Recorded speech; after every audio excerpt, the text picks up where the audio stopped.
What's going on, everybody? Welcome back to the channel, and in today's video we're going to be talking about The Fall Guy. Directed by David Leitch and written by Drew Pearce, The Fall Guy is based on a TV series from the 1980s and stars people like Ryan Gosling, Emily Blunt, Aaron Taylor-Johnson, Winston Duke, and many more. So when I first saw the trailer for The Fall Guy, it seemed like a good time, and I actually had forgotten that there was a series of the same name until my dad brought it up to me and said, "Hey, have you seen the trailer for that Fall Guy movie?" He goes, "It's actually from a show from the 1980s. Now, I've never actually seen it, but it is one of those shows that just kind of knew through the cultural zeitgeist. I believe the show ran somewhere between like 1981 to 1986, if I'm not mistaken, and featured some of the characters that have same names as people you see here, and also focused on a stuntman.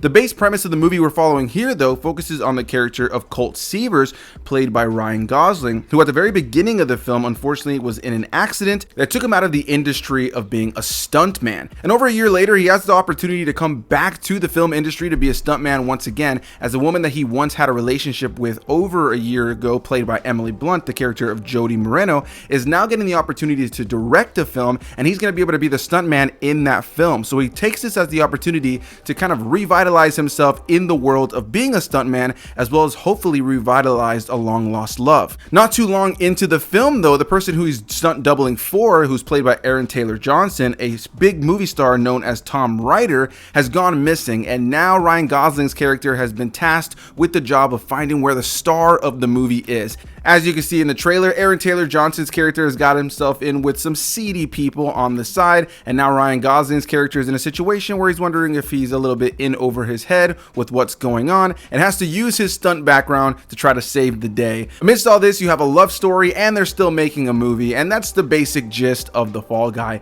And I can genuinely say that when I saw the trailers, it looked like a fun time. It looked funny. I'd seen the trailer dozens of times at this point, just from going to press screenings, or going to see movies in theaters, or just seeing it pop up as an ad on YouTube or something like that. I've seen this trailer dozens and dozens of times, and every time it always got me excited to check it out. David Leitch is one of those directors that, while I haven't loved everything he's done, he's only directed a few films, and things like Atomic Blonde or Deadpool 2 or Bullet Train from just a couple years ago are films that honestly I really enjoyed, and he's consistently now a director that when I see his name attached to a movie, I'm excited to see it. And so in the case of this movie, I was definitely going in with that outlook, just because I think David Leitch knows how to direct and write really interesting films, or put together really interesting films. And I think The Fall Guy is no different. I don't think you need to have seen that original show either to enjoy this. This is something that takes it from the ground up, tells you a fresh new story, and at its core is fun, funny, lighthearted, but also has a nice romantic element to it that I found to be very satisfying. Ryan Gosling and Emily Blunt are as charming as ever, and just continue to showcase why they are some of the biggest names in movies these days. And Ryan Gosling in particular, who has had some hot years in the last decade or so, as with some of the biggest movies of each year, just continually showcases why he's so popular, why he's so beloved by audience members. And honestly, as a longtime fan of Ryan Gosling at this point, he continually makes me fall in love with him in these new roles each and every time that we see him. With Barbie last year, or something like La La Land from a few years ago, I'm always just consistently captivated by how well he's able to bring these characters to life while being charming, but also being funny, and sometimes just being able to bring so much heart and charm to these characters. He just does such a great job at that, and The Fall Guy is no different. I really enjoyed the character of Colt Seavers throughout it. In a lot of ways, it's a pretty standard Ryan Gosling performance, but he does it in such a fun and charming way that you just can't help but really enjoy him. And Emily Blunt is no different. I thought she was great here, and I thought the chemistry between the two of them was fantastic. Outside of them, Aaron Taylor-Johnson is having a lot of fun playing this very over-the-top, cocky movie star who's just kind of there being a bit of a bitch most of the time. He is fun to watch in a lot of these sequences. Aaron Taylor-Johnson is one of those actors who has so much depth and so much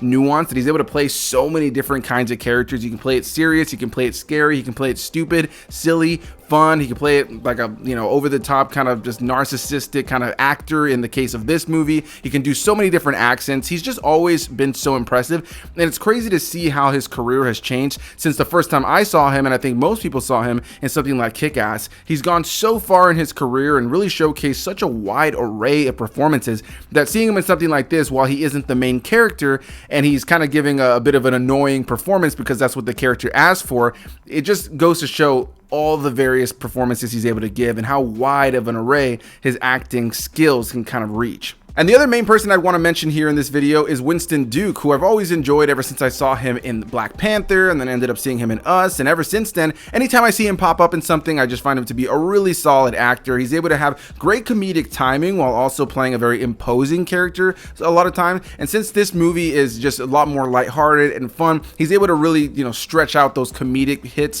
throughout the course of the film. There are so many moments throughout the course of this film where I found Winston Duke to be plenty of fun while also being able to still be badass. And on top of badass, this movie focuses on a stuntman returning to the world of stunts. And this film, in a lot of ways, is a love letter to film and to stunt work. And I honestly hope, seeing a movie like this, that it kind of opens the eyes of the Oscars. The fact that the Oscars still to this day don't have a stunt category and are not awarding stunt workers for their stunts blows my mind. It just blows my mind. And so in the case of this movie, I just really love the stunt work, because while there are some CGI moments, there are moments with digital effects, a lot of the movie is utilizing practical effects, is utilizing actual wire work, and we're seeing a movie being made, so a lot of that is able to be kind of shown in a behind the scenes sense and fashion.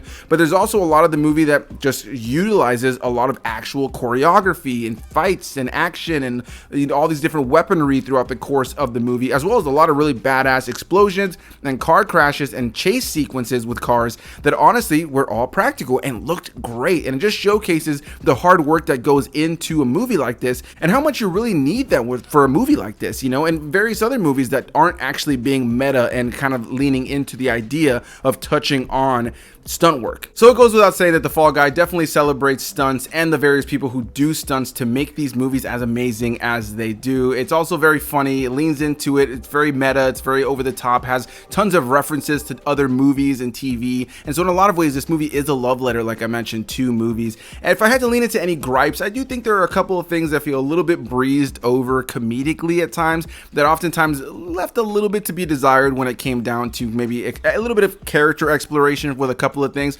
But ultimately, this is just one of those movies that was just a lot of fun to watch. I don't honestly have an abundance of gripes when it comes to this movie. This isn't a movie that was trying to be anything more than it actually is, which is just a fun, over-the-top action film that celebrates films, stunts, has a nice, satisfying, romantic element at the center of it, a solid musical score, great soundtrack throughout the course of the movie, and ultimately is just a lot of fun to watch. And I definitely look forward to hearing the various thoughts on this movie as time goes on. So what do you guys think about The Fall Guy? Is it something that's on your radar? Are you planning to check it out, or you're not going to check it out? Whatever the case may be, leave any and all comments down below, and I'll see you beautiful people in the next one. Bye-bye.